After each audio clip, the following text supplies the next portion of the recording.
Order, order. Could I call the committee to order? This is part of the normal investigations that the committee conduct into the work of the Home Office. The Home Office comes before the committee at least once a session. But we've moved this time, for those of you who expected this tomorrow, the time has been moved with the Home Secretary's agreement to today, because some of the aspects that we wish to probe and examine the Home Secretary on concerns the emergency legislation going through Parliament tomorrow. Home Secretary, can I congratulate you firstly most warmly on becoming the longest serving Home Secretary since Rab Butler in 1962. I suspect it goes downhill from there, Chairman. Did you celebrate that event? No, I'm not somebody who sort of celebrates those sorts of things. Frankly, I just get on with the job. Well, as you get on with the job, the last couple of weeks have been somewhat shambolic. You've had the resignation of your special advisor, who I know and the committee knows you valued greatly, for putting an unauthorised statement on the website. We've had the crisis in the passport office, where thousands of British citizens have been waiting for their passports. We have had the revelation that 114 files went missing from the Home Office, something that the Permanent Secretary knew about in July of last year and you knew about in October of last year. And today we've had the resignation of Lady Butler Schloss as the head of the inquiry that you had established. I mean, we all acknowledge that being Home Secretary is not like a walk in the park, but the last few weeks have been quite a surprise for a government department that we thought was extremely well run under your stewardship. What has gone wrong? Why is it all unravelling? Well, first of all, Chairman, I reject any suggestion that it is, in your words, all unravelling. Yes, there have been issues we've had to deal with. If I look at the question of the Passport Office, we had obviously discussed this in a number of forums on the floor of the House of Commons.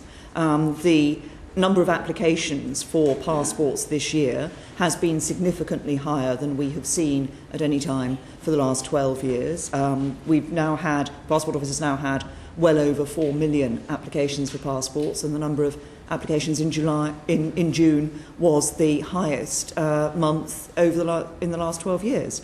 And the Passport Office over time was putting increasing contingency arrangements in place.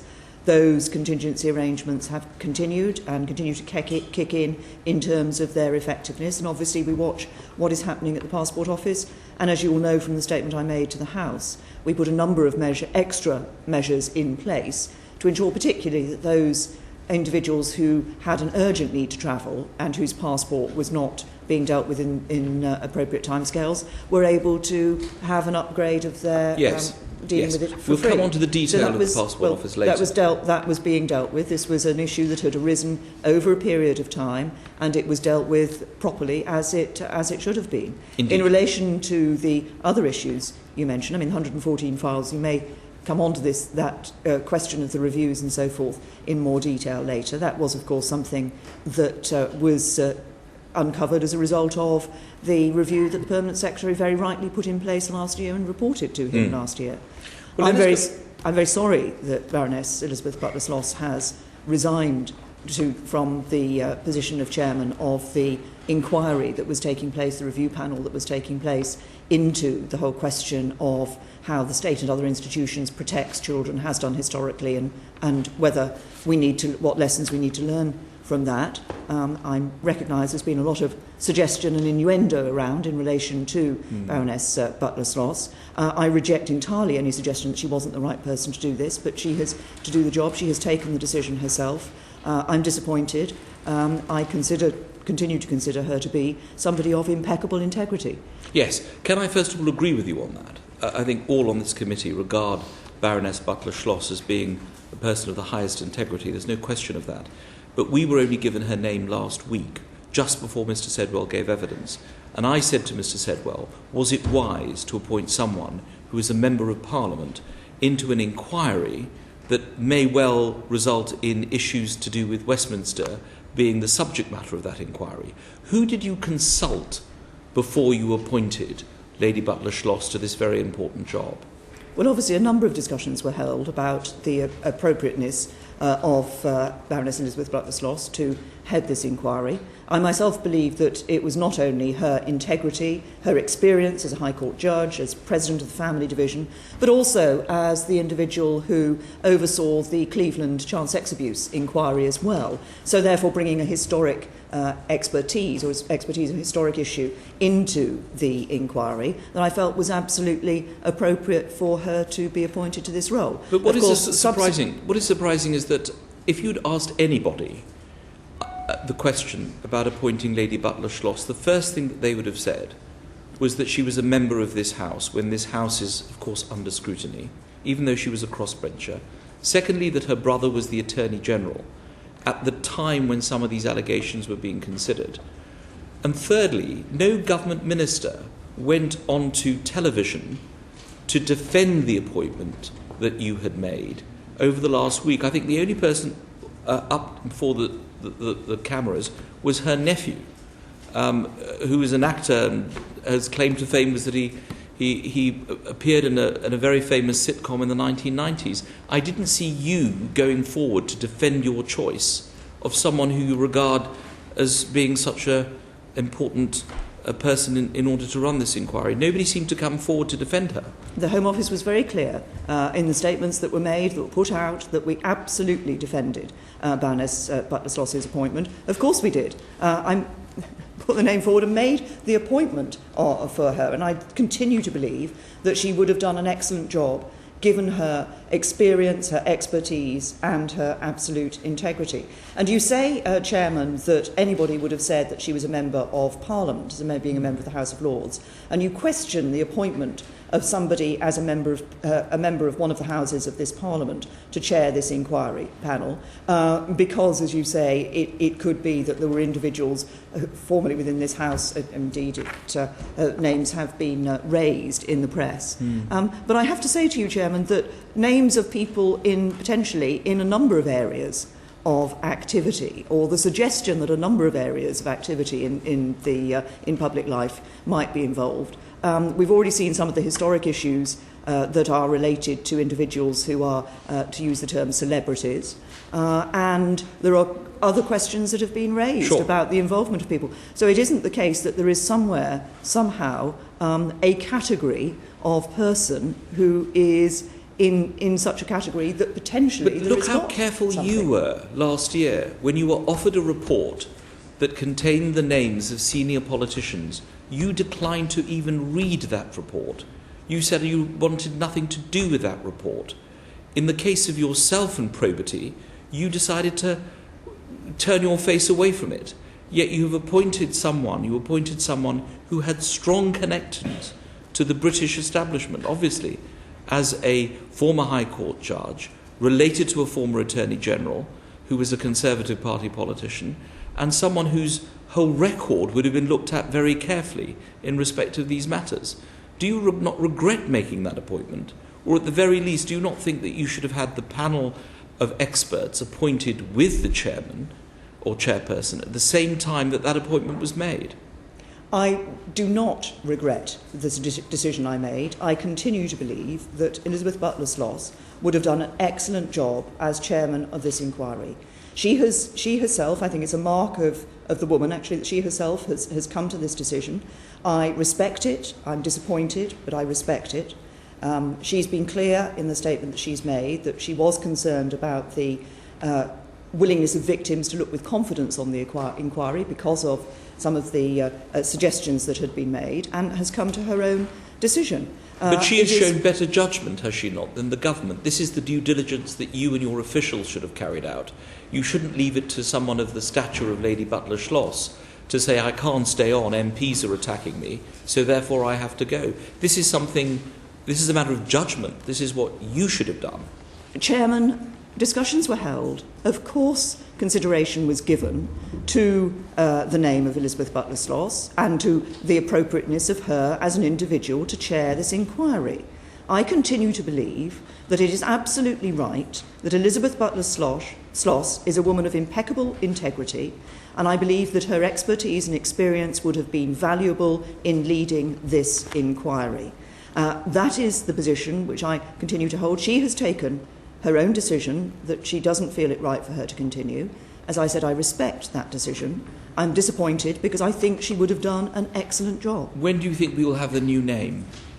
I'm not able to give you a timetable on that at the moment, Chairman, but I can assure you that we will, as soon as we have a new name, we will ensure that that name is made known publicly so that people are aware of it, and we won't be hanging around, but I'm sure you will understand that anybody who is now approached we will want to have discussions with, and they want to think carefully about the nature of the role. Can I just gently suggest to you, Home Secretary, that you should consult more widely than the current circle of people that you may be consulting, perhaps with some of the groups affected, the child victim groups and others, so that the person you appoint is someone who commands the respect of all, and that there is no question otherwise that they would be in the invidious position that Lady Butler Schloss appears to be, where her background is being questioned in this way.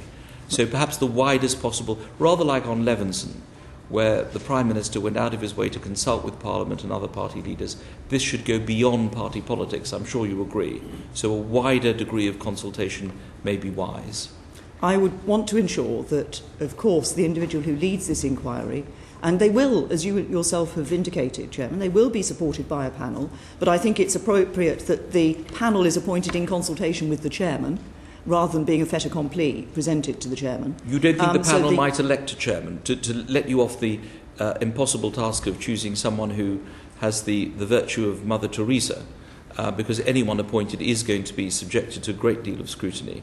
Do you not think that you should have your panel of experts and allow them to elect their own chair? I think it is appropriate that we appoint somebody to lead this inquiry, supported by a panel, as indeed has happened with previous panels of this sort, which are not obviously the full statutory public inquiry, but this review panel model that we're using at the moment. Thank you. Could I have questions from colleagues on Lady Butler Schloss, and we'll move on to the other issues? Yes, Lorraine Fulbrook.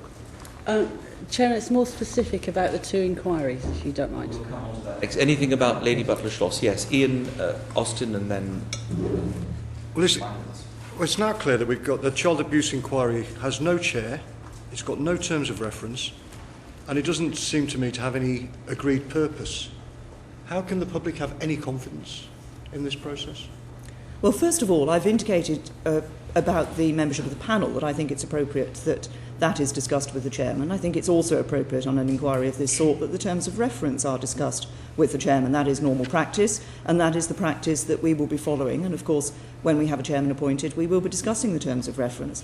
But I think we're very clear. There's some very clear points about this inquiry, talking about the more general inquiry that Baroness Butler Schloss would have been chairing, which is it is looking at the issue of the protection of children. It's looking at what has happened. We've got the experience of a number of historic cases.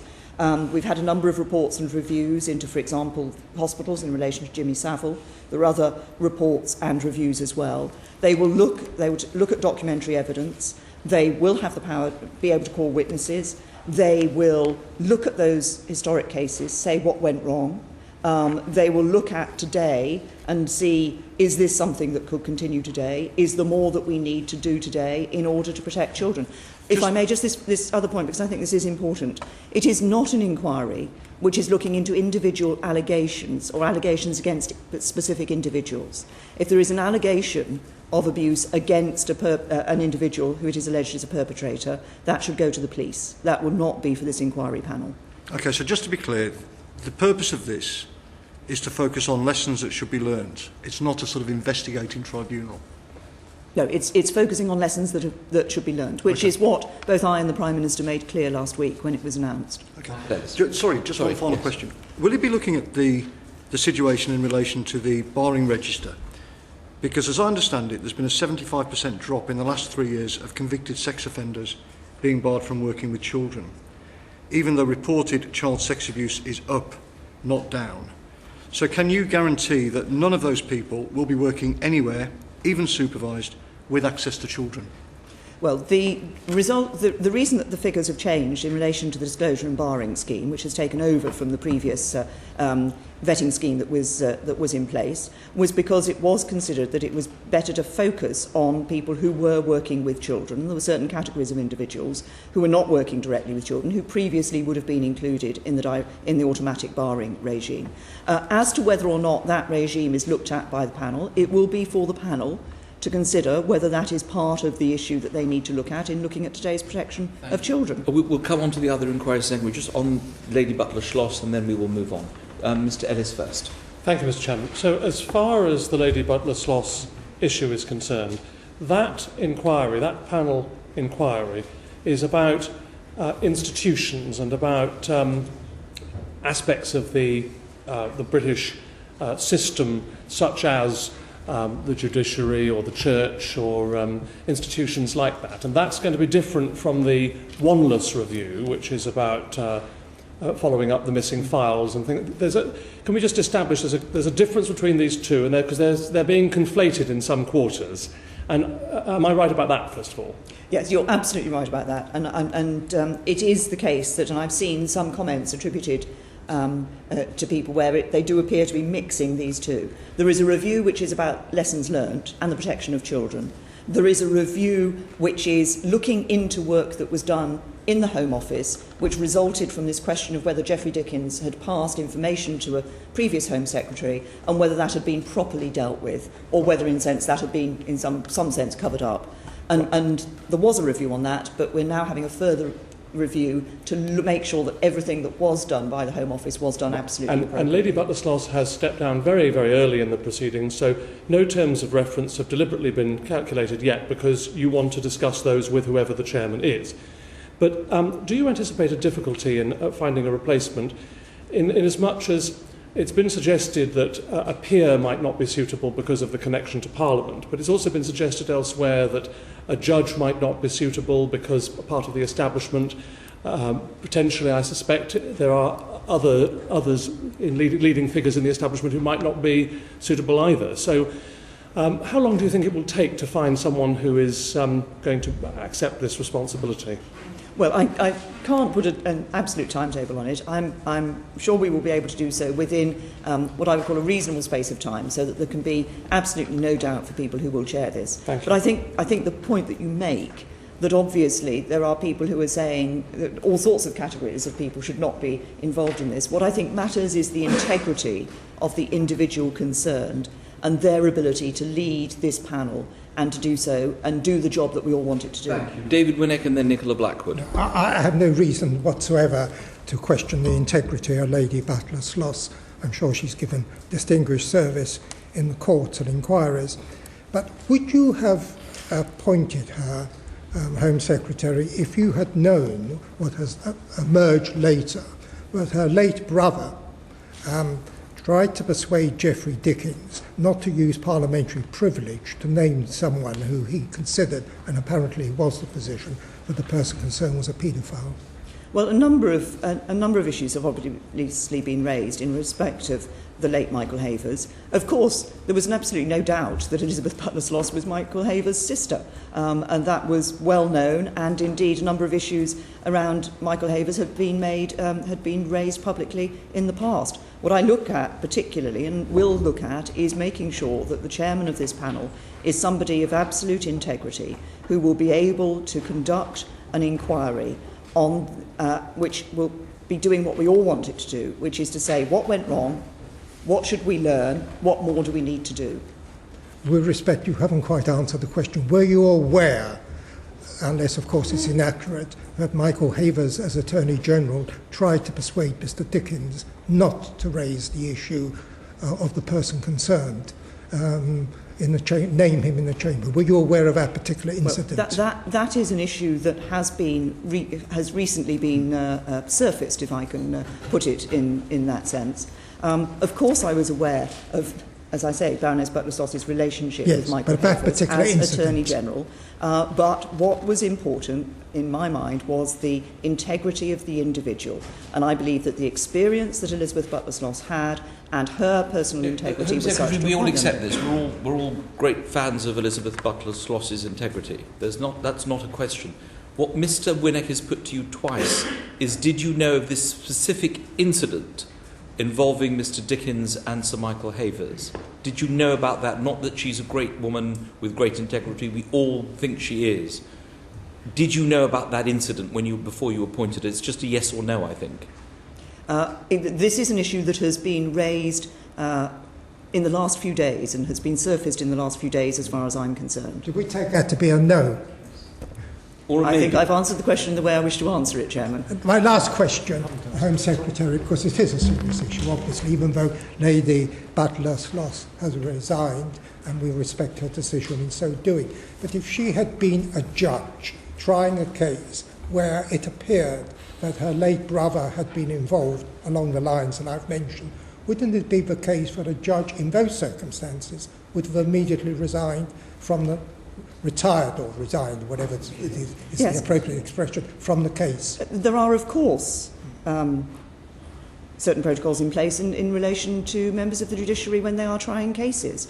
This is not a question of the member of the judiciary trying a case. It is a question of somebody with the appropriate expertise, experience and integrity being asked to chair this panel. And Chairman, you say that that this committee has absolutely no doubt about Baroness Butler-Sloss's integrity.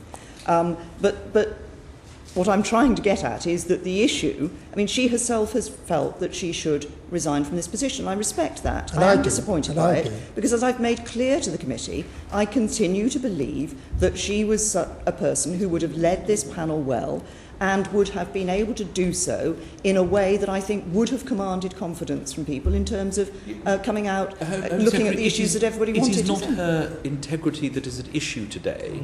It is your judgment in appointing her in the first place.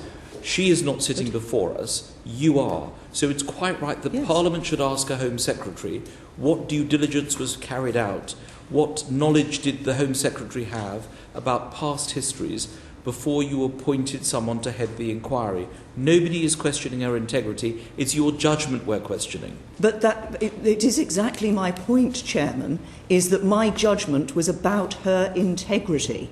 And if you are not questioning her integrity, then therefore that is my point. My judgment is about her integrity to do this job. That's why I appointed her. With respect, it is not, and I'm sorry to labour this point. The issue is whether you were right to appoint her in the first place, knowing what everyone else knew about the fact that she had these relationships and because she was a member of the House. We're obviously not going to win on this because you think this is a question of whether you were right to appoint her in the first place because of her integrity.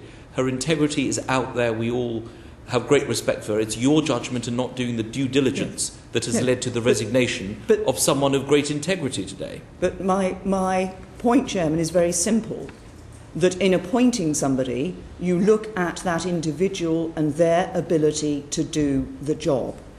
That is what I looked at. Of course it was known that her brother had been the Attorney General. There are a number of issues that had been raised about the Attorney General publicly in the past. Of course that was a situation that was known. But it is important that I looked at the individual, and my judgment was about the experience and integrity, and I'm grateful that this committee and that you are clear that there is no question about her personal integrity. We've never been, I'm sorry, Mr. Winnick, we've never been unclear about her integrity, and you keep going back to this. So let us be very clear with you that this is not about her integrity. When I raised this with Mr. Sedwell last week, it was about her being a member of this House and being related to a Conservative politician who was an Attorney General. That is part and parcel of the baggage one gets when one looks at candidates. I've just been sitting on choosing a candidate for the Police and Crime Commissioner for the West Midlands. All the people had great integrity. However, we had to look at their antecedents, who they were connected with, and all these other issues that everyone has to deal with when they're appointing. It's your judgment, not her integrity. Mr. Winnick. Home Secretary, slightly differing slightly from the Chair, the fact that she was a member of the Parliament would not have prejudiced me in any way. Neither the fact that her brother happened to be, because she's not her brother, quite separate members of the same family. What prejudiced, I wouldn't say prejudiced, what influenced me is the fact that the brother was involved in the very issue that she was going to look into? Namely, the brother apparently had tried for 20 minutes to persuade Geoffrey Dickens not to pursue a matter regarding child abuse and naming that person in a House of Commons. And in my view, if you had probed more, if I may say so, it would have been better for all concerned, including and avoiding embarrassment to Lady Butler-Sloss. Well, I will repeat the point that I have made. Of course, consideration was given, and there was due diligence was looked at, the issues were looked at.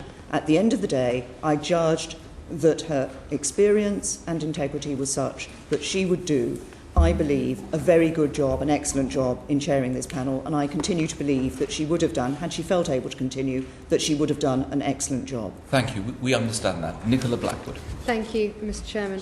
Home Secretary, clearly everybody regrets the circumstances surrounding Baroness Butler-Sloss's resignation, but I am very concerned that we are on the cusp of just disappearing down a Westminster bubble of just process-driven debate on this inquiry and forgetting the fact that this inquiry is about trying to get some transparency and justice for victims of some really appalling child sexual abuse in the past, which they've been denied for far too long.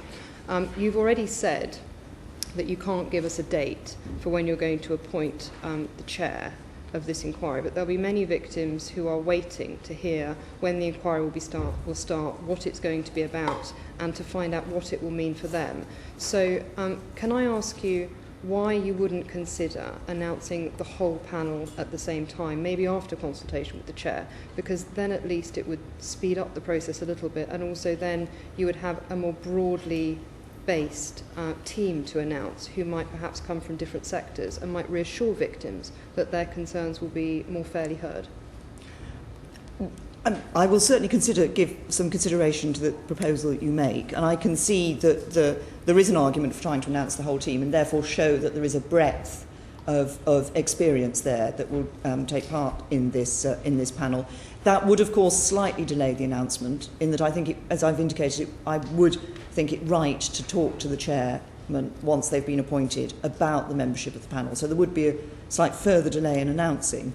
But if it was felt that generally that it would be better to give confidence for the inquiry, for the whole panel to be announced at the same time, I would certainly give consideration to that. Can I also ask, you've already said that you want the terms of reference to be decided by the panel, but have you considered putting in place already some in-principle agreements of cooperation?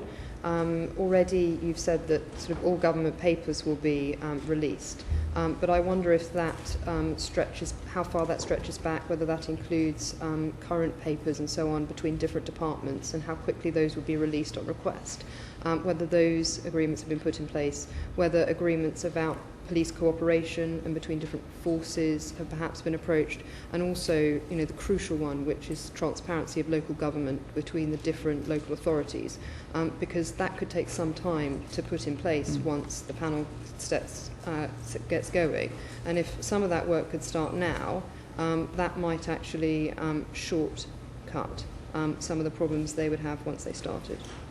I appreciate the point. I mean, I would hope that we would be able to have the chairman in place and either announce them individually and then the panel or collectively within a reasonable space of time. We're not talking about a very significant delay in dealing with this issue. In relation to the willingness to release documents by other organisations that are not part of central government, obviously I can talk and government can talk about papers being released by central government. But I think it is important. We have set this up along the same lines, on the same sort of model as the Hillsborough inquiry panel. Indeed, of course, we've set the Daniel Morgan panel up in a similar way. And I think it is very much, we mustn't try to do too much of the job of the panel, because they obviously will have to consider how they wish to go about their business, which organisations, they'll have to determine which organisations they wish to approach, how they wish to do that, in what order they wish to. So there are a number of decisions that they will have to take in terms of how they actually do this work. And I don't want government just to preempt that. I think it's important. It is an independent panel. It's important that we allow them their independence even on matters as how they actually deal with things themselves. and how they get documents from people. Thank you. Can I endorse, in closing this little section on Lady Butler Schloss, endorse what Nicola Blackwood has said? Originally, we were going to have one inquiry headed by one person in the letter that Mark Sedwell sent to this committee. This became an inquiry to be headed by two people, which you announced to the House last Monday. We've now had another inquiry. We believe it's important that you pause and consider very carefully who you want to appoint to chair this inquiry panel. And as Nicola Blackwood has said, there is merit in looking at announcing all the names together with the terms of reference. I don't think you'll get any pressure from this committee for a quick announcement, simply because we've seen what happens with quick announcements. They sometimes go the wrong way.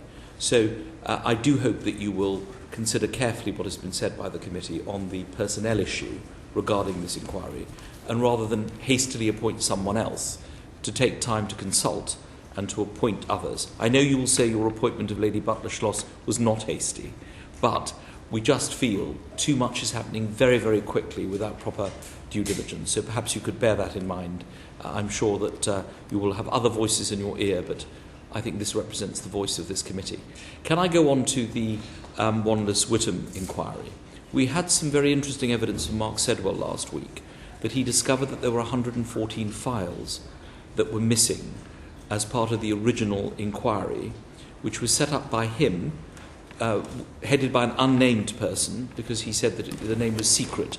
So for the purposes of this hearing, we'll call it the Sedwell review, the first review. He said the files went missing. You said to the House you only realised, or were only told that the files went missing, in October, in answer to a parliamentary question that Tom Watson had asked. Are you telling this committee that between July 2013 and October 2013, your permanent secretary did not tell you that there were 114 files that had gone missing? I stand by what I said in the House of Commons, Chairman.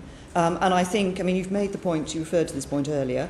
It was very clear for me internally that it was appropriate that this review was done at the instigation of the Permanent Secretary, that he decided who should undertake that review, and that the full report should go appropriately to the police and not to me. Okay. And I think it's absolutely right and that any matters were dealt with by the Permanent Secretary. We understand that, but it's just a long time to wait to be told, July to October, that 114 files had gone missing. When you found out in October of last year, did you ask a question that I think any of us would ask if somebody came to us and said, you've lost 100 files in your office? Well, what were the titles of those files? Not the contents.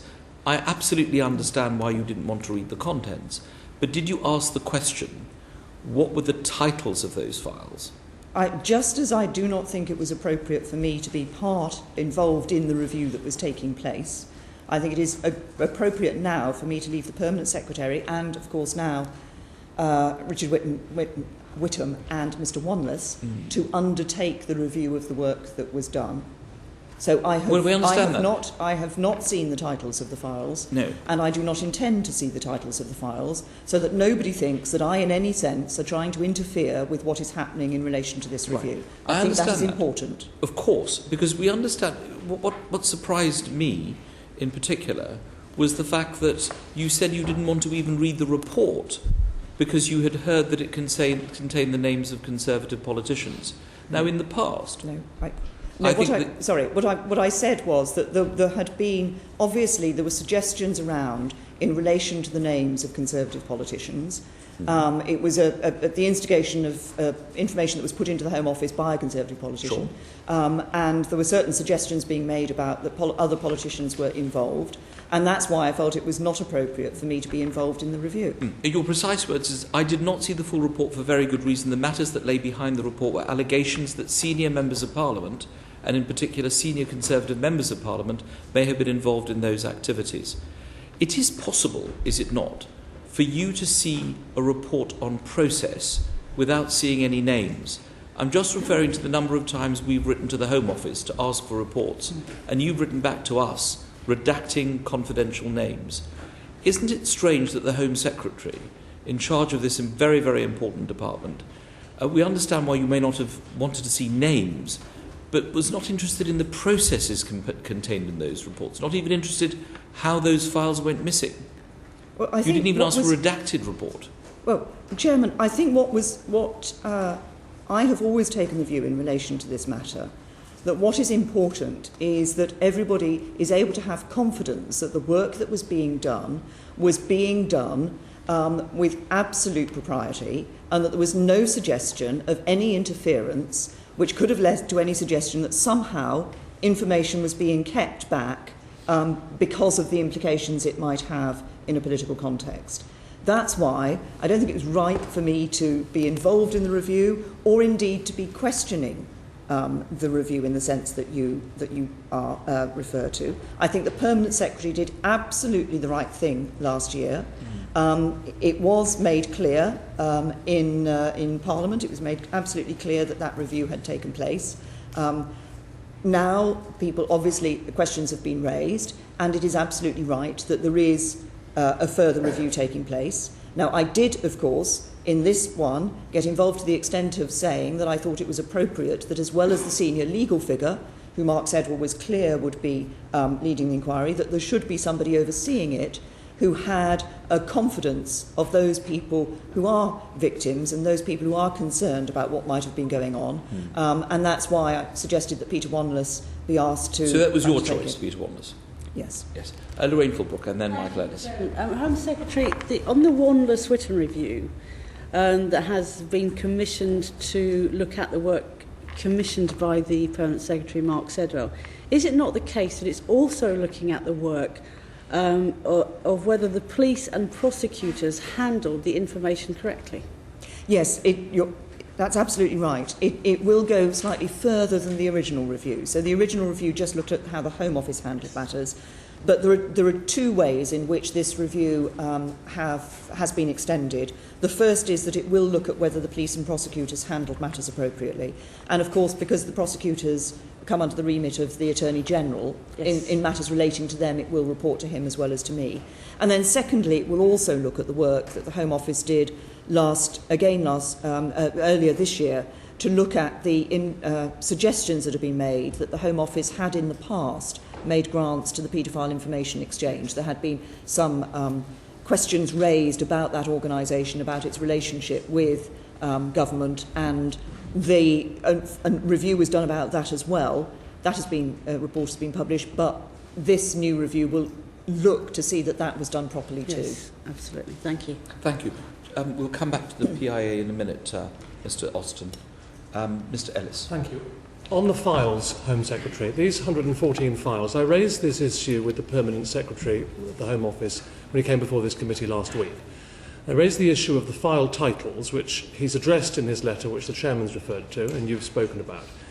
But I also raised the issue of the serial number of the files, and in as much as if we can ascertain with these missing files that the files next to them in the registry are still there, that would imply a conscious hand in having removed those files. It doesn't necessarily indicate malevolence, but it does indicate a conscious hand as opposed to just lackluster file keeping.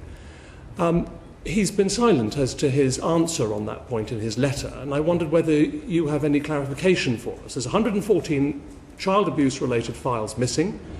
If a file is numbered number 30, for example, but number 29 and 31 are still in the files, and number 30 has been taken out, and that's the case with 114 files, that would be relevant, wouldn't it? Do you have the answer? I understand the point that you're making, Mr. Ellis, but again, I think this is a matter for the Permanent Secretary to consider in relation to... I see he has written further to the committee, most recently on Friday. I would just say, as he identifies the files, or the term he uses for the files is 114 potentially relevant files. He has not addressed the point about but I think that from the letter that Mr. Sedwill sent in at the end of last week, the intention now is that these matters, any matters and questions relating to these files, are now matter for the Wanless-Whitton review.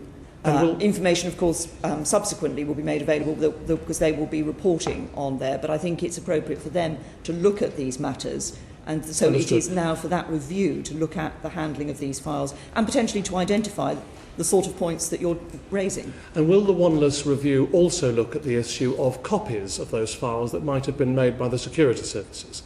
This is another point that I raised with Mr. Sedwell, because it's my understanding that it has been the practice of the security services in files relating to members of Parliament to take copies for their own archives. And I'm wondering whether 30 years ago copies were taken of some of these missing files and they might be in an archive somewhere else. And I wonder if that would also be encompassed within the Wanless review.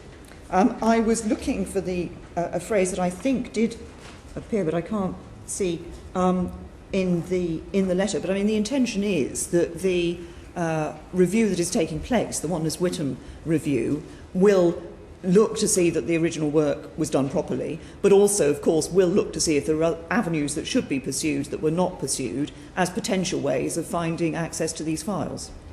Thank you. And even though you don't want to know the contents of these files or the names of these files, even in a redacted form, which is what this committee has been promised by Mr. Sedwell, and can I say that Mr. Sedwell has always been very open and transparent with this committee, provided us with all the information that we require within the deadline that we ask for this information, unlike other parts of the Home Office. You don't want to know the process as to how these files went missing. I understand you don't want to know the contents, but the process is not of interest to you? It's not a question, Chairman, of whether I want to know something. It's a question of whether I think it is preferable in the situation that we have that I ensure that nobody can question the independence of the work that is being done in the Home Office to look at both processes and the relevance of these files and whether they were handled properly. No, I understand that. No one's saying you should go around interfering. After all, you're just the Home Secretary and he is responsible for the management of the department. But don't you want to know how they got lost? Not the subject matter, but if somebody came to me and said there's 114 files missing in my office, I'd like to know, maybe not the titles, though of course I would ask for the titles, well, how on earth did we lose these files? Because I don't want to lose any of these files again. Not these files, but any files. Chairman, the processes in the Home Office for the retention and indeed deletion of material, because government does destroy material from time to time, that files are looked at and destroyed. But the whole point about these files is that they are, they're not there, but nobody knows whether, I mean, the point is they are presumed destroyed, but the review did not identify whether they had definitely been destroyed, whether they had been lost, or what had happened to the files. I see. The further review will now be able to look back at that to see if there are other avenues that need to be looked into in order to see whether it is possible to identify either whether these files do exist in some form somewhere else, or to identify what actually happened to these files if they do not exist. So basically the military equivalent would be missing in action, but they might return, they might turn up somewhere. Well, as I said, because it isn't, as I understand it, nobody's able to say absolutely what has happened to the files, therefore the review needs to look to see if it is possible to identify further what did happen to the files. Indeed. Mr. Austin has a question on the PIE. I'd like to ask whether you were surprised to discover that the investigator appointed to examine claims that the Home Office had funded the paedophile information exchange didn't bother to interview Mr. Tim Hulbert, who was the whistleblower who'd raised the concerns in the first place. Well, I think the point of the review, as I understand Mr. Sedwell set it up, was that the individual looked at the Home Office and whether the Home Office had at any stage funded the PIE. There was no evidence that the Home Office had directly funded the PIE. There was evidence that the Home Office had provided small grants to two organisations that had some dealings with the PIE, but no evidence that the money that had gone from the Home Office to those organisations had gone through them indirectly to the PIE. So he was looking at the question of whether there was evidence that the Home Office had funded the PIE. But how can you accept that when somebody who was a Home Office official in the 1970s says he recalls seeing these applications and he wasn't and the investigator didn't even bother to question him on it. I mean, this was the whistleblower who'd raised those concerns. I don't understand how you could accept this sort of, the assurance that that funding couldn't have been provided when they didn't even bother to speak to him. Well, they looked within the Home Office to see if any Home Office funding had been provided to the organisation in question. They reviewed the archived and open source records. He, I understand, did hear evidence from Home Office staff, looked at files available. I understand. I don't think you. I don't think you've looked into this. Chairman, yes, I all. have looked into this. If Mr. Austin will just wait, Chairman, I am aware of information. If you wish to consult this. your notes, please do so. We will wait for you. There's no problem. Well, I think it might be appropriate, Chairman, if I was to, given that this involves an individual, if I was to consider this and perhaps write to you as Chairman in relation to this matter. The matter is not quite as Mr. Austin has put it to the committee. If you could do that, Mr. Austin, I think that would be very helpful. If you could do that, that would be extremely helpful. You have a very quick question, and then we must move on. Just a quick question, Home Secretary, on the issue of the 1970s alleged funding of by the Home Office of the Paedophile Information Exchange. This report that's been referred to, has there been any delay in the release of that report? And as far as you're aware, has that been released in good time? I think, yes. I mean, it wasn't released immediately, but there's been no question of it being held onto for any particular reason. I mean, we did, obviously it was going to be released at some stage, and given the interest in this matter and the statement that I was making last week, we felt that that was an appropriate time to do so. Thank you. We will, as a committee, be calling both Mr. Wanless and Mr. Whittam to give evidence to us at some stage. We had actually sent a letter to Lady Butler-Schloss, but obviously she won't be coming now. Let us move on to emergency legislation. Could you pass on my thanks to the Prime Minister and to others for briefing me, and I subsequently briefed the committee on the conversation at number 10 last week. We know this is emergency legislation. The Prime Minister gave me an assurance, which I have passed on to the committee, that this is not, in his words, a land grab. There is no question of more powers being sought. These are existing powers for existing work of the National Crime Agency and the security services, and there is no question of us going beyond existing legislation. The reason why this has to be done as an emergency is because of judgments made elsewhere. Is that the case? Yes, Chairman, that is absolutely correct. We have certain capabilities that are used in the vast majority of cases in relation to serious crime and in relation to major investigations into terrorism. Those capabilities have come under threat. I mean, particularly the judgment of the European Court of Justice in relation to the Data Retention Directive does affect the ability potentially to retain communications data. We're clear that our data retention regulations currently stand and continue to stand, but we feel it is imperative on us to put that into primary legislation. They're currently on secondary legislation.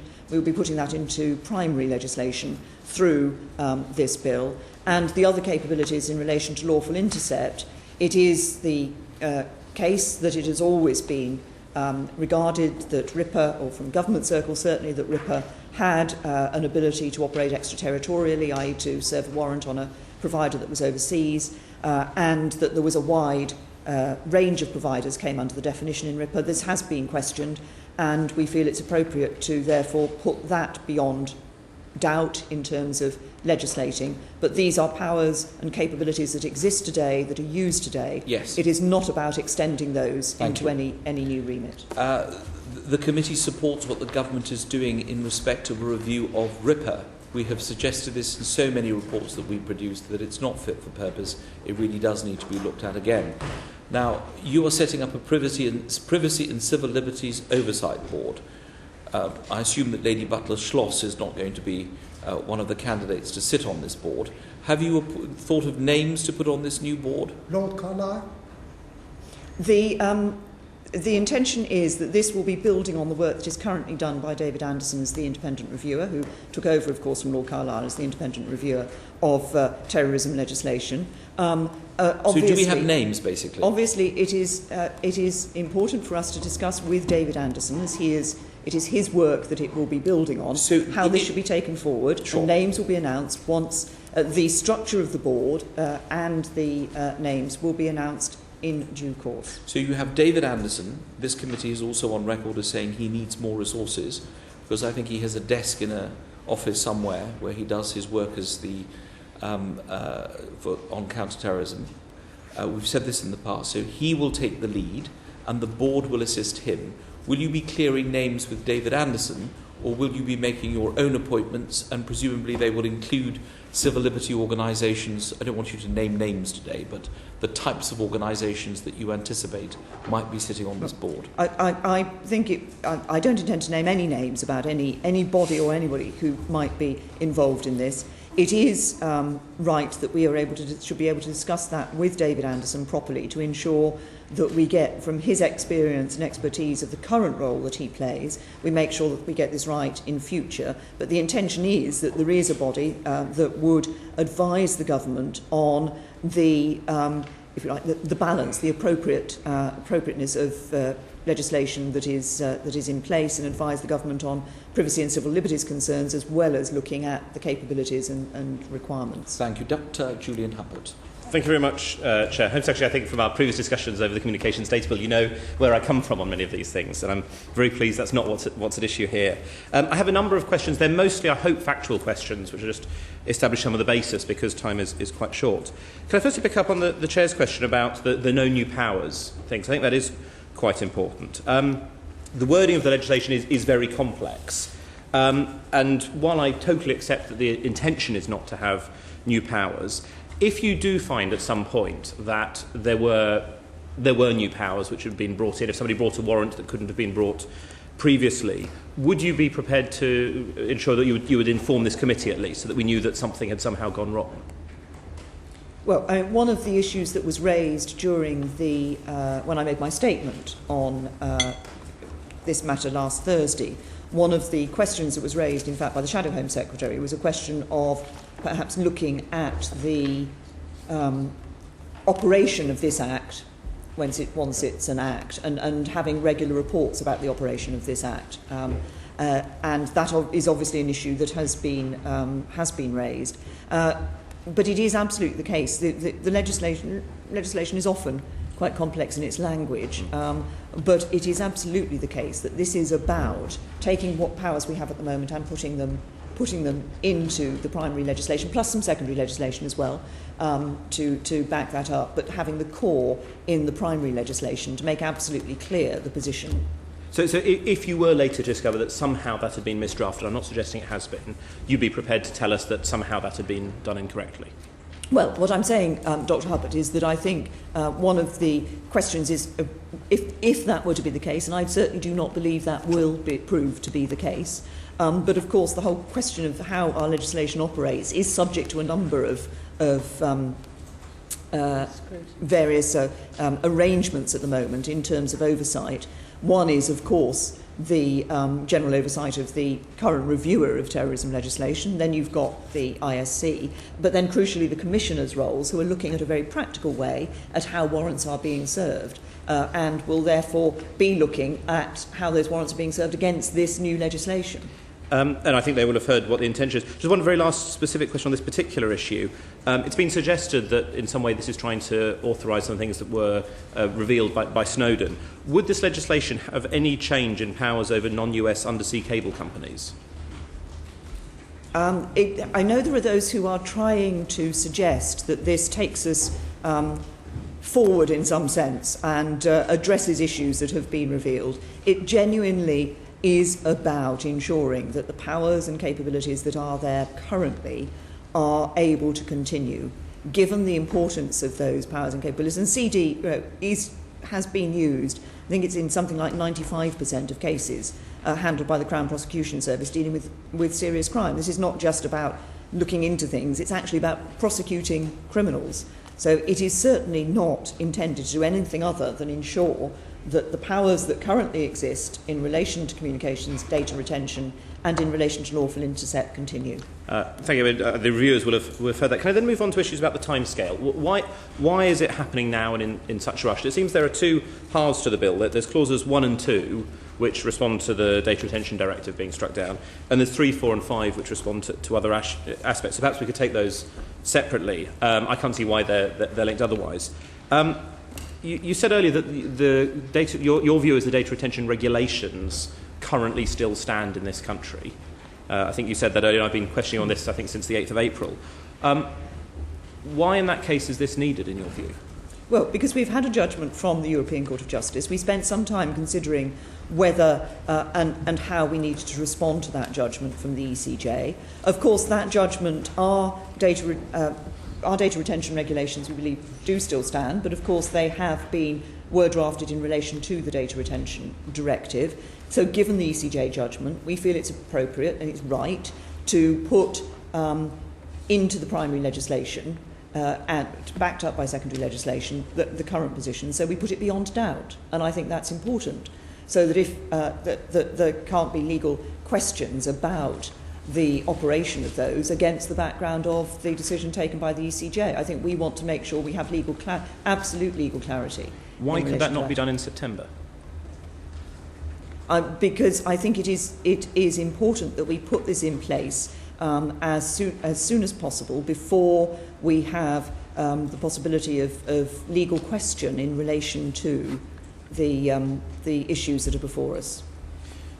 Okay. Turning to the other part, because there's still a number of questions, the lawful intercept section, which is driven by different issues. Firstly, can you just confirm that there are currently online providers in other countries, I don't expect you to name them necessarily, that have in the past at least complied with RIPA warrants? Is that correct? Well, as you'll be aware, there are providers who are of different have bases in different number of countries, and we have compliance with a number of providers. I mean, I'm afraid I'm not able to talk about specifics in relation to individual providers. All I can say is that we have consistently been of the view, as I assume was the previous government, because this I think has been a view across governments, that RIPA did apply, have that extraterritoriality. This has been questioned. I think it's right that we now put it beyond question. But just to be clear, I'm not asking for names of individual companies or anything like that, but there do exist such overseas providers who have accepted and processed RIPA warrants. I presume you can say yes or no to that without disclosing any information about who they are. Well, I don't disclose who deals with warrants, who responds to warrants that we deal with, and I don't intend to, just as I don't intend to give names, I don't intend to say anything that would lead people to suddenly start thinking of names or trying to identify names. What I have said is that we have consistently taken the view and operated on the basis that RIPA did have that extraterritoriality.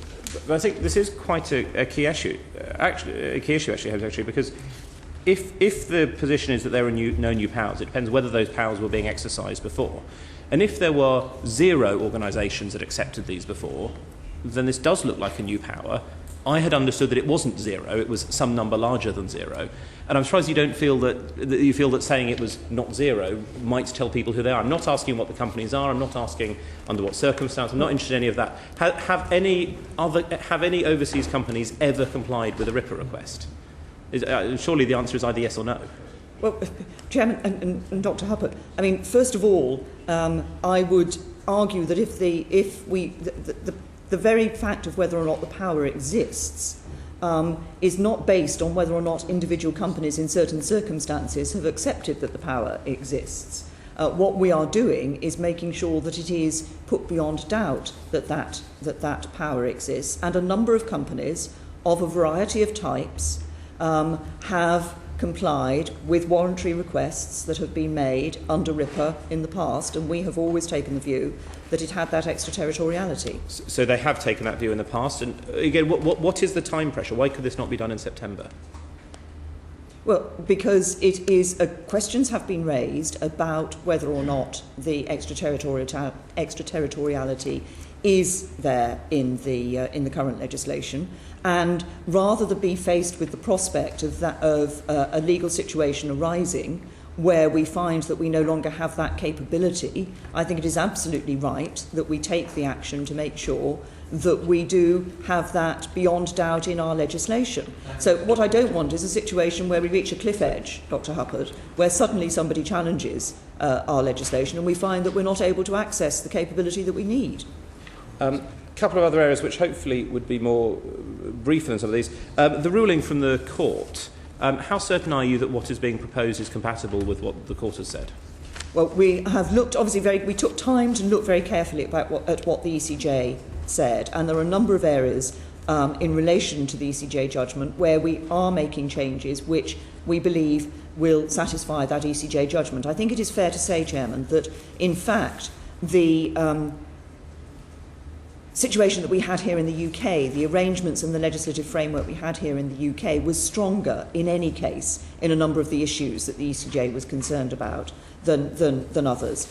But for example, on scope, one of the issues the ECJ raised was that the scope was too broad in the Data Retention Directive. We've always focused our scope. We will look again to narrowly make sure that we absolutely focus the scope of what is being done so that we address that particular issue. Concern was raised about the fact that the period of retention was an absolute period for all types of data and there was no flexibility. So in this legislation we will make the period a maximum of 12 months rather than the absolute 12 months that it is at the moment. And when notices are served on communication services providers, it will be open to us to serve a notice for retention of particular types of data for a different period of less than 12 months. So that flexibility is there. So we're addressing the points in a number of ways. Thank you. Final question, Dr. Huppert. Thank you, Chair. There are a number I was going to ask, but just to be clear, on all of the safeguards that you talked about, we've touched on some of them already. It seems to me not all of the information has been published on those. In particular, for example, the reduction in the number of public authorities able to access communications data. Has that been published? And can you assure us that all the documents that we would need around those safeguards will be published in time for the debate tomorrow? Certainly the list will be available to people. My understanding was that would be published would be more likely to be dealt with in relation to the secondary legislation that is coming through, but there is a list of a number of bodies that will no longer be able to access, which will be available. Thank you. Mr. Winnick. The decision was made in April by the European Court of Justice, and they decided that it was invalid for 10 principles, Home Secretary. Am I not right? They identified a number of principles that they were concerned about. Yes, and the first was that it was necessary to restrict data, in the court's opinion, to a threat to public security, and in particular restrict retention to a particular time period, geographical area, and all suspects or persons whose data would contribute to the prevention, detention, or persecution of serious offences. Would you say that what you're now doing is in compliance with that? Well, part of it is part of my answer in terms of being in compliance actually relates to the situation we had anyway. But as I've just indicated to Dr. Huppert, there are certain aspects of this, like the period of retention, which we are changing to, we believe, be compatible with the judgment that the ECJ has come out at. But, for example, on the matter of the geographical retention of the data, we have always made certain requirements in relation to the geographical retention of data. We have the notices can do that, and it is anyway necessary, if, as I understand it, if data is going to be in relation to data, that it is processed within the EU. But the fact of the matter, Home Secretary, is it not that what is being proposed to push through in the House of Commons in one single day is to a very large extent what has been in existence before the court's decision? The EU directive of 2006. It is, we have the data retention regulations, which did refer to the data retention directive, which the ECJ has now questioned and effectively has struck down the data retention directive. What we are doing is saying we are restoring the capability, but if you look at the aspects of the judgment that came out of the ECJ, in fact, a number of the issues that they raised were already addressed by the situation we had here in the UK because of the strong legal framework we have in the United Kingdom. I believe one of the strongest, if not the strongest in the world, in terms of dealing with these sorts of issues. And those who are opposed to the legislation outside of the House of Commons as well as those within, Liberty and a number of such organisations, they say that what is being put forward to be approved or otherwise in the House of Commons in one single day is in fact a blanket coverage, which is not in fact what the European Court of Justice said, as I quoted, in one. You disagree. You say otherwise. Well, it is what we have is we have primary legislation which is going through the House of Commons in one day. Allied to that, there will be secondary legislation which will set out in more detail the various regulations. It is the case that some of the issues that have been raised, as I've indicated, we already imposed data security requirements on CSP. Security of data was, I think, one of the storage of data was one of the issues that the ECJ mentioned. Those will now become part of the notice that is served on a CSP so that it will become enforceable. So there are a number of ways in which, although we believe that actually what we were doing did address some of the issues raised by the ECJ, we will take that now further to ensure that we are complying with, make absolutely certain that we're complying with those judgments. But as far as the core of the issue is concerned, all emails, not the content, telephone calls of anyone in the United Kingdom can be retained and will be retained. This is about the retention, well, we have had... Of everybody. This is about the retention of communications data, which is, you're absolutely right, Mr. Winnick, not the content of a telephone call, for example, but who phoned whom, when and where. And that is material that has been consistently used by the law enforcement agencies and the security and intelligence agencies to help to keep this country safe. It is used in 95% of the cases that the Crown Prosecution Service deals with in relation to serious and organised crime. It's been used in all of the major terrorism cases that have been dealt with in recent years. So this is material that is essential in relation to being able to deal with people who would do us harm.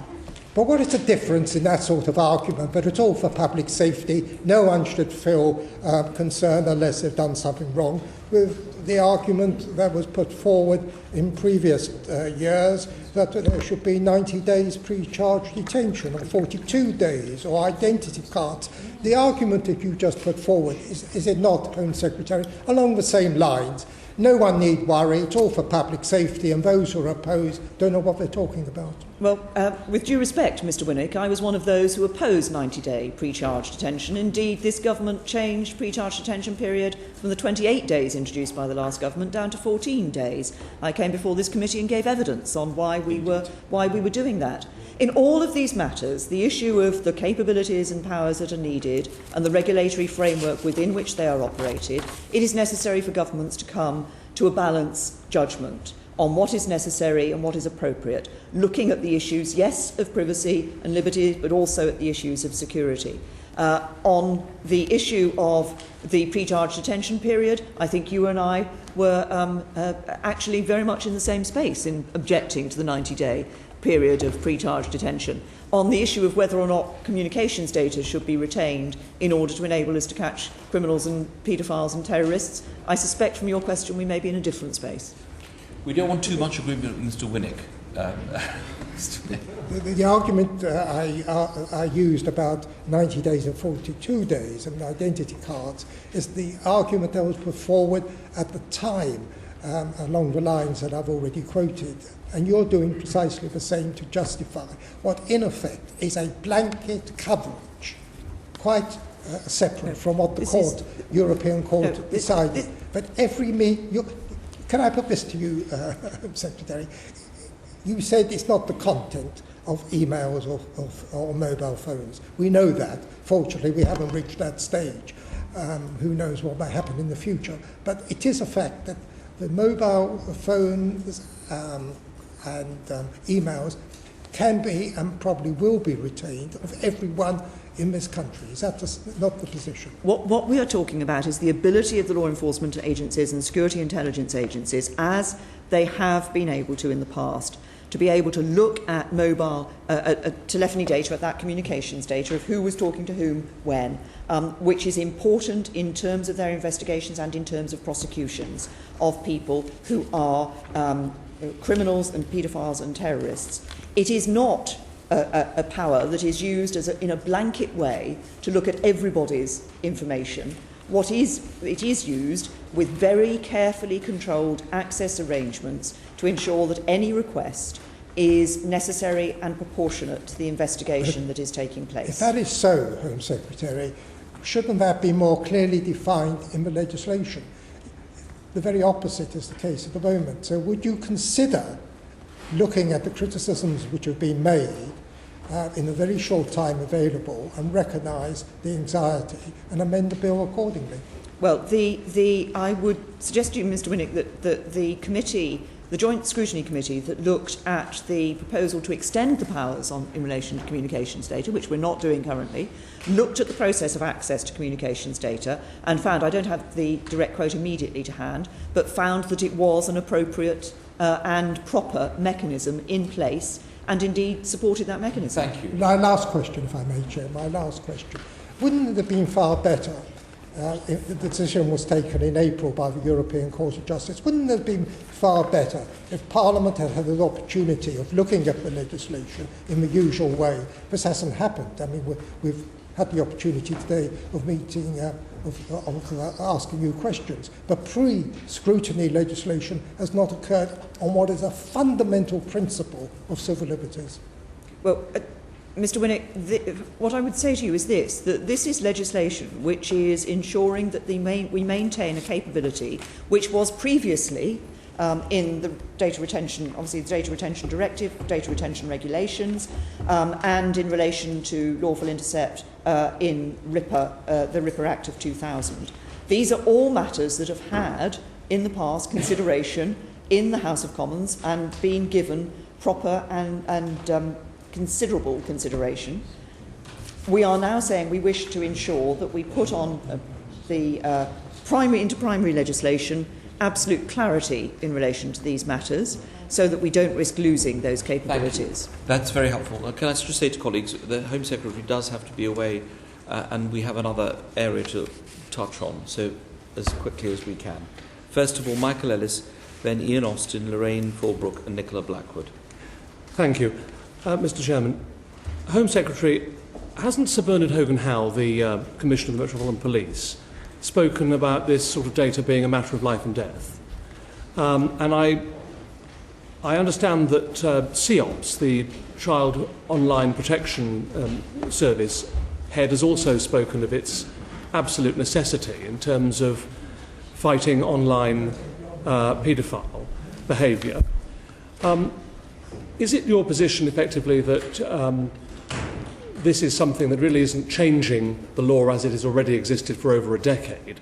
And in view of the agreement of the Met Police Chief and the CEOPS Chief, this is something that really can be proceeded with uncontroversially? Well, I would certainly hope it could be proceeded with uncontroversially. And indeed, of course, as well as briefing select committee chairs, we have been in discussions obviously across the coalition, but also with the Her Majesty's official opposition on this matter.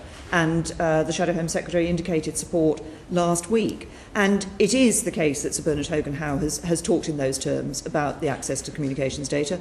And Keith Bristow, Director General of the National Crime Agency, has made it very clear the importance of this information to the work that the NCA does. In the interest of fairness, when all three party leaders agree on something, there are still one or two individuals in Parliament who are disagreeing, and isn't it right to look at those individuals. For example, David Davis has written in the Weekend Press, I think, on the Mail on Sunday, about his opposition to it. Is it the Home Office's contention, really, that this is not changing anything from that which has existed for over a decade? Do you want to expand on that? Yes. No, I mean, it is absolutely the case, and this is why we've been very clear that this is legislation that will be sunsetted, so it will last for a limited period of time. It's to ensure that we don't see a capability gap opening up. There is a wider discussion to be had, which will be had following the review that has been indicated that will take place in relation to these powers in the regulatory framework. But this is simply replacing what exists at the moment. Thank you. Thank you. Ian Austin. Yeah, just following on from that very quickly, it's clearly the case that live investigations, I mean, without wanting to return to the discussion we had earlier, but current live investigations into child abuse are reliant on the use of communications data. That's correct, isn't it? It is correct, yes. Thank you. Lorraine Fulbrook. That must be the shortest question and the shortest answer in the history of this committee. Lorraine Fulbrook. Why exactly does this bill have a sunset clause? Well, because there obviously questions have been raised about this whole area, and we have already, as members of this committee know, the government brought forward a draft communications data bill that would have extended the ability to access access communications data into different types of communications data. And so I think it is right to say we will sunset this bill so that a wider discussion can then take place on the basis of well-informed reviews and assessments of the capabilities and powers that are needed and the right regulatory framework within which those can be operated. And then further legislation can be brought forward by the next government to hopefully, and I would hope, the legislation that would last for a significant period of time. Thank you. Thank you. Nicola Blackwood. You've sort of raised this with some colleagues, but I just wanted to clarify. You've mentioned the fact that about 95% of the serious organised crime cases are dependent on communications data. I just wondered how many cases that are currently being prosecuted would depend on communications data, and if you'd had any legal advice about what would happen if there was a legal challenge to the current legislation to those cases progressing through the courts. I don't know the figures for cases that are currently being prosecuted. I certainly know that it is the case, as I said, that 95%, we've looked in recent time, 95% of CPS cases involving serious and organised crime did use communications data. And it is certainly the case, and I can certainly undertake to check this, Chairman, and send it to the committee, that I think I'm right in saying that the former Director of Public Prosecutions, Keir Starmer, was very clear when the debate was going forward about extending communications data, but was very clear about the extent to which the Crown Prosecution Service did depend on communications data. I'm very happy to look that out and make that available to the committee. Thank you. Thank you. Just finally on counter-terrorism and emergency legislation measures, and I'm not just saying this because Germany won the World Cup, but I understand that you are following the German model, or suggesting the German model, of de-radicalisation of individuals who come from countries abroad. Germany has adopted a scheme which I understand that Charles Farr is looking at, where those who return go into de-radicalisation programmes, which will mean that they'll be integrated into the community rather than be prosecuted. Is there any truth in this? Are you looking at new models other than what you have at the moment? Because obviously the numbers going to Syria have increased. I know it's a concern to you. You've used your powers over passports. How do we stop them going? How do we make sure when they return that they are de-radicalised? Well, Chairman, of course, we consistently look to see if there are other ways of doing things that others have adopted that would be of benefit to us. I have to say, in the prevent area, in the de-radicalisation area, we do a lot of work in talking with others about what we do here in the UK, which many look to as a very good example of what is done in terms of the prevent programme. But in relation to those who are returning from Syria radicalised, of course, we are constantly looking, as I say, and I do work with colleagues across the European Union on this issue, because there are many countries in the European Union who are seeing people going out to Syria to fight sure. and come back. France has a bigger total than us, but the worry is a country like Turkey. The two young ladies from Manchester, the twins who went over to join the fighting in Syria as jihad brides, allegedly jihad brides, they seem to have gone through Turkey. I accept what you say about EU countries. You obviously get to meet them an awful lot, but what are we doing about countries like Turkey that have become a hub for this kind of activity? Well, of course, we do talk with the Turkish government about this issue, and indeed there was a meeting, I think it was about 3 months ago, which was held, which was a group of EU member states together with some states from outside the EU, including Turkey, talking about exactly these issues and how we can work together on these matters. Thank you. Let's move to our final area relatively briefly compared to the other two, which is policing and immigration, though we have the immigration minister before us next week, so we won't detain you too much on that. I was present when you gave your speech to the Police Federation, along with Sir David Normington and others. It was a fairly uncompromising speech. You just replied to our report that we produced. And we were saying before you came in, we don't think that there's another report in which you said the word "I agree" as many times as you did when you replied to us about our Police Federation report. Are they now on the right track? Are you now happy that things are going according to your views? Chairman, I have spoken to the new chairman of the Police Federation, and I believe they are putting the changes into place. There are, of course, a number of issues which we will be acting as the government, as I indicated in my speech, and we will continue to watch what they are doing to ensure that the momentum is maintained. At the moment, I believe they have, obviously they did vote at their conference to make all of the Normington recommendations, to make those changes, and have started to put those in place. On the issue of water cannons, which I know other colleagues will come in and ask you about, the Mayor has now ordered these water cannons. They have arrived in the United Kingdom. They are German water cannons, second-hand German water cannons, that are hidden somewhere in London, or, well, we don't know where they're hidden. You haven't authorised the use of these water cannons, though they've been purchased, brought here secretly and hidden. What are your views on this? I mean, are you going to authorise the use of these vehicles? Well, Chairman, I suggest that the degree of secrecy which you suggest in relation to the water cannon does not exist, given that the Mayor announced that he was buying these water cannons and bringing them over to they're hiding at the moment, United Kingdom. Isn't it? But I have not, you're right, I have not authorised the use of water cannon. These matters are still being looked into. There are still some issues around the scientific and medical assessment of water cannon that needs to be clarified. Now, the Mayor has offered to be one of the people who can test out these water cannons in the way in which he does. I'm not suggesting that you should join him. But the issue is this: isn't it very odd that so much money should be spent on equipment that's been from another country brought over here, hidden? Because yes, he did make a public announcement about it, but nobody knows where these are, though you might know. And you still haven't authorised them. You still don't believe the case is there. I mean, they may make the case to you, but at the time of purchase and arrival, the Home Secretary hasn't really signed this off.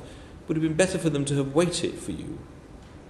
Mr. Chairman, the situation we have here with directly elected police and crime commissioners, of whom, of course, the Mayor is one, although he has other responsibilities as well, is that it is a matter for them and their Chief Constable to discuss these matters and to make decisions about the purchase of operational kit.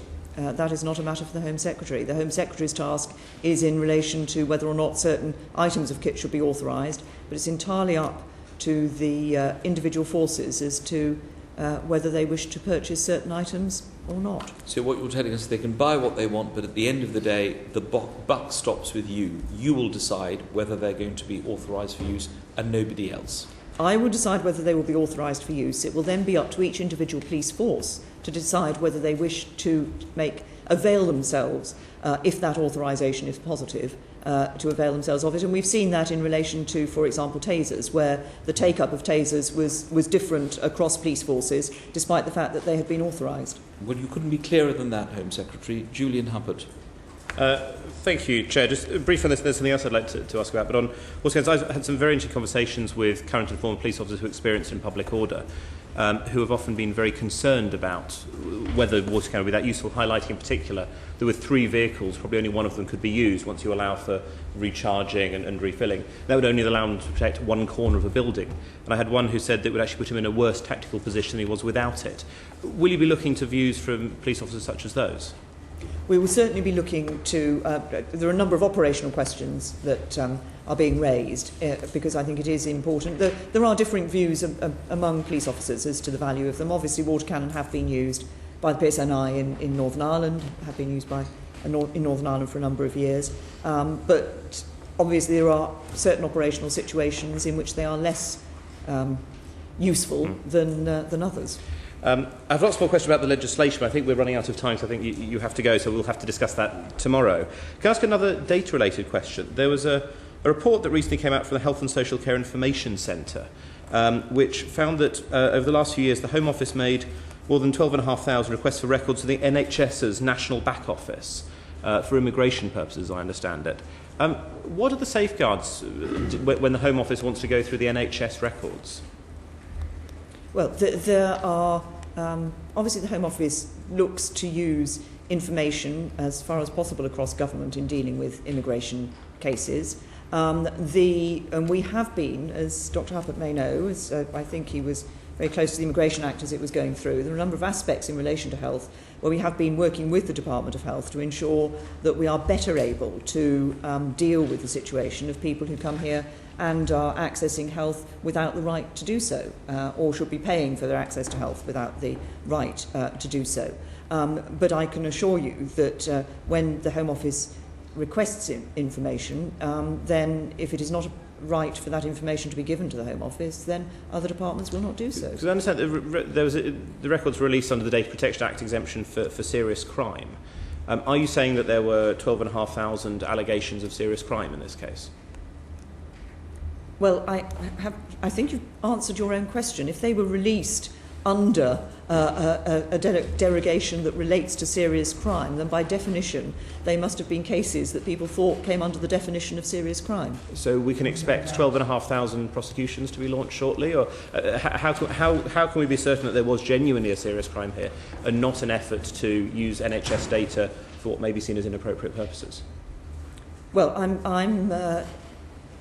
I have to say that I think what we are talking about is an attempt to ensure that access to information is used in dealing with crimes that are taking place. Now, if you're saying to me that you think that there is certain information that should never be available to be used in terms of dealing with crime, I have to say I take a different view. Thank you. Paul Flynn. Thank you for the way you very readily and speedily apologised for the crisis in the passport service. And could I ask you, what remedies are you thinking of using to make sure there isn't a repetition of this crisis? I'll give you just one point, is the costs. That £1 million are spent on overtime in June. It'll be an extra 5 million this year. The bills for compensation have yet to come in. Don't you think it was probably a mistake to cut the service down by 20% in 2011 to 13 and leave it in the state where it can't cope with unusual demand? Well, first of all, of course, initially when we came into government, we made a decision in relation to scrapping the ID card scheme, which meant that changes took place in personnel at the Passport Office. We have seen in recent times, over the last year, numbers have actually increased in the Passport Office anyway. In terms of remedies for the future, I have asked the Permanent Secretary to put in place 2 reviews, one of which is looking at the efficiency of the Passport Office and whether any changes should be put into place as to how it operates, and the other is to look at the structure of the Passport Office, and crucially, obviously, it is still an agency, and unlike other parts, unlike parts of the immigration system, when through the abolition of the UKBA, when they came into the Home Office, it is still not part of the Home Office in that sense. The Passport Office will also be looking at their modelling for the future, and work is being done to look at the sort of likely demand for the future. There's a question for them: will demand return to what it used to be like, or will it actually stay at the sort of levels that we've seen in recent months? And obviously they will have to look at their operating model in relation to their forecasts of demand. We've looked at their operating model, and it's management by panic. When you look towards strengthening the passport service, you feel under obligation to replace those jobs in areas that suffered grievously last time, particularly areas of high unemployment like Newport.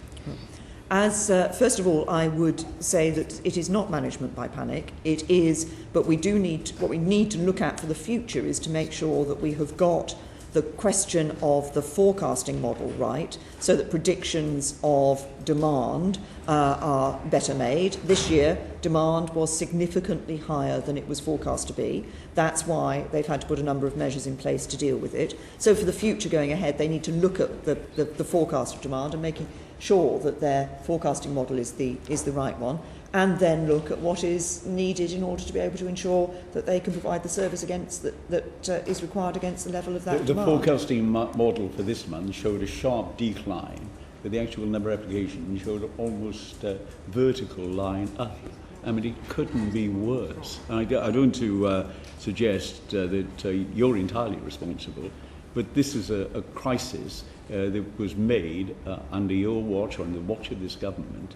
And, do you think there should be a little more contrition and a desire to restore the service to the strength that it once had, so it could withstand the future crisis? Well, as you did indicate in your opening remarks, Mr. Flynn, I've already apologised for if anybody has suffered as a result of what has happened in the passport office. But it is the case, and what we are talking about here is very high levels of demand, significantly higher levels of demand than had been forecast. And the Passport Office has, over a number of months, put in place a number of contingencies to increase their ability to deal with that demand, but the demand continued. Now, we have now seen, I'm pleased to say, that as a result of the measures that have been taken, we have seen the input in terms of number of applications start to come down. Output has increased, so we are now seeing a reduction in the work in progress. But we need to keep on top of that. We need to keep ensuring that the service is being provided that we all want to see being provided in terms of people getting their passports. Would you agree that the latest figures that I've seen show that the number of applications categorised as work in progress has risen from 483,000 at the start of June to about 537,000 3 weeks later? Isn't the crisis continuing? And that figure has now come down and is now below 500,000. Well, it's still more. It's still an increase. Okay, I'll thank you very much for your Thank you, Mr. Flynn. Since we're on to passports, and this is the last area, though I know Mr. Ellis has a question on water cannon. He will come in. We'll somehow combine water cannon and passports. Quite how, I don't know. We were concerned at the huge increase in passports in terms of the work in progress. Just factually, when were you aware that there was this huge surge? Because clearly, when this matter came before the public, you announced a great deal of measures in the House, emergency measures. But prior to that, when were you first aware that there was going to be a problem this year? We had been... Passport Office had been looking at this issue for some time, and ministers were looking at it. We didn't suddenly become aware of it in the week that I made the statement to the House of Commons. We had been looking at this issue with Passport Office for a period of weeks. They had been putting in place contingency arrangements. It was the case that as they put contingency arrangements into place, actually the demand continued to increase. And, of course, we then saw a particular spike in demand, as I can describe this, because demand carried on increasing when there was obviously considerable publicity. People were concerned about their passports, and so we did see. But in respect to the reporting back to you, if they were part of the mothership of the Home Office as opposed to being an agency, which is why we've not called ministers on this.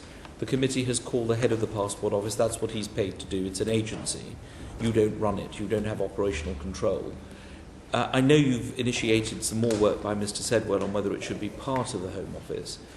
Would that have helped in terms of information coming before you? How often would you get a note of work in progress? Is it weekly, monthly? Well, it varies according to, in terms of, if I take ministers collectively, obviously it varies in terms of different areas of, sure. of the Home Office. But I think this is the very question. What we have seen from the abolishing UKVA, it's partly about creating the separate parts, the Immigration Enforcement, UKVI and Border Force. It's been, and bringing them into the Home Office, it has been easier to focus clearly on the operations of those parts of the system and to ensure that steps are being taken. Hence my request to Mark Sedwell that he looks at the relationship with the Passport Office. I dare say, he will look at exactly this question. If the Passport Office had been part of the Home Office, would things have happened in a different way? I know that you didn't make the original decision. It was done under the previous government in 2009 that overseas application for passports should be conducted onshore. But you and other ministers, presumably Mark Harper, sanctioned it in 2011. It was successive governments that accepted the case for this. Given that we've had over 1/3 of these passports coming back to the UK, mostly going to Durham, I've had many examples. The committee received 200 emails before Mr. Pugh arrived of people who've been waiting for passports. A lot relate to babies who, have no huge history of involvement in unsavoury activities. Could we not look again at perhaps issuing in the posts abroad as one of the measures to be taken to reduce the volume coming to this country? Or is that a done deal and closed? Well, there were very good reasons for bringing the work into the UK. And you're absolutely right. It was, I understand, originally it was an NAO, National Audit Office, proposal in 2005 that raised this particular issue. And then the last government in 2009 agreed it, and this government carried on and took that forward and put it into practice. There were very good reasons for doing it. Partly it is about ensuring consistency in approach, a greater consistency of approach, if you have it in one place rather than it being done in posts around the world, and in relation to making sure that the security and fraud checks and so forth are being conducted properly. But it's a done deal, it can't be revisited. It is not the case that it is the overseas applications that have caused the huge increase in numbers and demand that we have seen in the Passport Office. The balance of increase in demand is clearly mainly in domestic applications. Okay. Thank you. Quickly, colleagues, if we can go on. Ian Austin, Michael Ellis.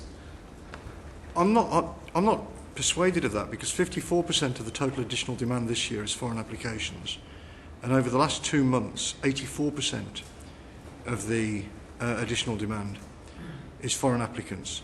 And it was your decision and your ministerial colleagues' decision to bring that back to the UK. Now, Mr. Pugh came and apologised to the committee, but shouldn't you also be apologising to people whose passports, who've been caused unnecessary stress, delay and cost through all of this? Well, I did so in the House of Commons, and I have just done so in front of this committee. I think you might not have been in the room, and I did so, Mr. Austin. I think Mr. Austin would like an apology every hour to make up for what's gone wrong. Michael Ellis. Thank you. Can I just go back, Home Secretary, to water cannon? Because I understand that the Mayor of London's office undertook an opinion poll or survey, and that the general public agree that water cannon, at least the London public agree that water cannons could fill a gap in the Metropolitan Police toolkit. And I think I've read in the press that they got them cheap from the German Federal Police, which is perhaps why they bought them early. But what sort of... do you have a view on this as far as your own inclinations, or are you going to be guided by the reports that you receive? And what sort of time frame, roughly, are we talking about? There are... First of all, as I'm due to take a decision on authorisation, I think it's appropriate for me not to give a personal view, but to actually wait and look at the evidence that comes before me and make a judgment on the basis of that evidence. I'm not able currently to give a time frame because this is, as I indicated earlier, there is an issue about some further scientific tests that need to be done in relation to the water cannon. This is, of course, a matter which was first raised following the riots in 2011, and the police, I think, first showed an interest in getting water cannon in 2012, and of course we received the request from the police in the spring of 2014. So it's only been with you at the Home Office since the spring of this year? Yes. Can I just ask about passports? Just a very brief, moving on from water cannon. As far as the passport situation is concerned, as the Chairman's pointed out, we've heard recently from Paul Pugh. Has there been an improvement in recent days as far as the input and output and work in progress is concerned? Do you have the latest data? The latest data I do have. There has been an improvement. In fact, in the last 2 weeks, we have seen the number of applications going down. So in the week ended the 13th of July, the number of applications was significant, had shown a drop from the 2 weeks previously. And I'm pleased to say that the number of passports being processed had increased and has increased over the last few weeks. So we are now seeing more applications being processed each week than new applications coming in. And that is what has led to the work in progress falling, and the work in progress is now below 500,000. Thank you. Thank you very much. And finally, Mr. Winnick. Has anyone suggested, Home Secretary, the police or anyone else, that the use of water cannons in the summer, when the disturbances took place in the summer, would have helped in any way?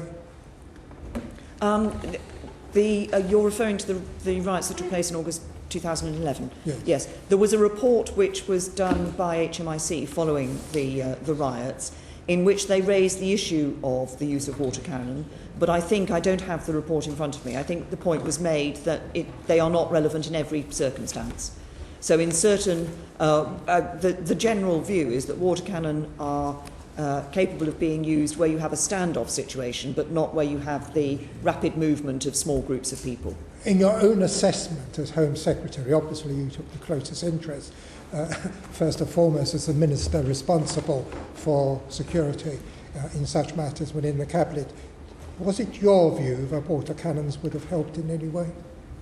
Well, as I've indicated, we should be very careful in my answers in relation to water cannon, because I have to take that decision of authorisation based on the evidence that is available. So I will look at the operational points that are made to me by the police. I will look at the scientific and medical evidence about the use of water cannon in coming to the authorisation. As I've said, I think there was a general view at the time of the riots that water cannon are of use in a standoff situation, but of less use, or indeed not of use, in a situation where you've got small groups of people moving very rapidly around an area, which of course was predominantly, but not totally, the situation in relation to the riots. Water cannons, of course, have been used in Northern Ireland. No doubt that will be a factor in your mind, how far it helped or otherwise the security situation in Northern Ireland. Well, the number of aspects, and of course the operation of water cannon in Northern Ireland has been done over a number of years, and gives an example of how they can be operated in certain circumstances. Or some would say should not have been operated, but there you are. Indeed, Sir Hugh Ward, I think, is on record as saying, from his Northern Ireland experience, he does not support the use of water cannon, but you will have all this evidence before you when you make your decision. Could you just reaffirm the evidence you've given to us previously, that you anticipate that the net migration figure will be below 100,000 next year? Are you confident you'll get there? The evidence I have given, Chairman, and will give today, is that remains my aim to work towards that particular outcome. And are you confident that you will achieve your aim, as you have done on other occasions? I am doing everything I can to ensure that I am able to achieve that aim. Now, finally, the reshuffle has... Chairman, sorry. Yes, the reshuffle is about to begin, I understand, and there's feverish speculation. The speculation is that you will still be the Home Secretary on Wednesday, though, of course, in the end it's a matter for the Prime Minister. One of the issues that has come before the committee is, following the resignation of Mark Harper, the doubling up of the immigration and security portfolios, do you have any changes that you want to make to the architecture of your department that might interest this committee? Or is that a matter for the Prime Minister? These are matters for the Prime Minister, but I'm comfortable with the architecture of the department. Chairman, yes, please. If I might just make one point. I said I would write to the committee on this matter, but I have checked, and I am able to give the committee certain information. Mr. Austin asked me about the PIA review into the relationship between the Home Office and the PIA. The investigator, I understand, did, before publication of the report, did seek to speak to the whistleblower. And this was arranged, but the individual then indicated that he would not attend for interview and instead provided a statement to the Met which could be shared with the investigator. Okay. That's not my understanding. My understanding was that he provided the information and then wanted to discuss it, but those discussions didn't take place. So I'm not sure that's entirely... Well, I'm happy to go away and check that, but the information I've got is that he was invited for an interview and then decided not to undertake that. But I will check that to make absolutely certain. Just on the question of the net migration target, the Prime Minister pledged to reduce annual net migration to under 100,000 by 2015. But at the end of 2013, net migration stood at 212,000. Now, let's be honest about this. Everybody knows that you're not going to hit the target. I mean, that's just obvious. Isn't the sort of refusal to admit what everybody knows, that this target won't be hit, isn't this just part of the sort of problem that destroys trust and confidence in politics? Everybody knows you're not going to hit the target. Why don't you just admit that?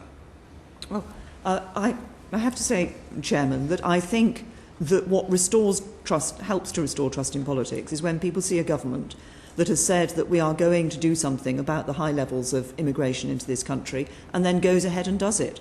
And the figures do show that net migration is down by almost a third from the peak that it was at under the last government. It do show that we have reduced net non-EU migration into this country to levels closest to the lowest levels they've seen since 1998.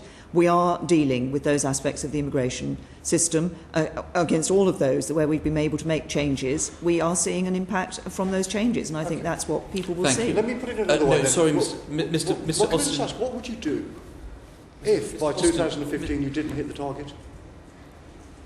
Well, I will continue to work to do what I can to hit that target to ensure that we are reducing levels of net migration. Anyway, I won't wish you good luck in the reshuffle because we confidently expect to see you in September in your place answering questions of us for the next session. But thank you very much for giving evidence. We know you've got a very busy week with the bill tomorrow, and we're most grateful to you for coming in today. Thank you. Order. That concludes the session. Could I ask members of the committee to remain the private session?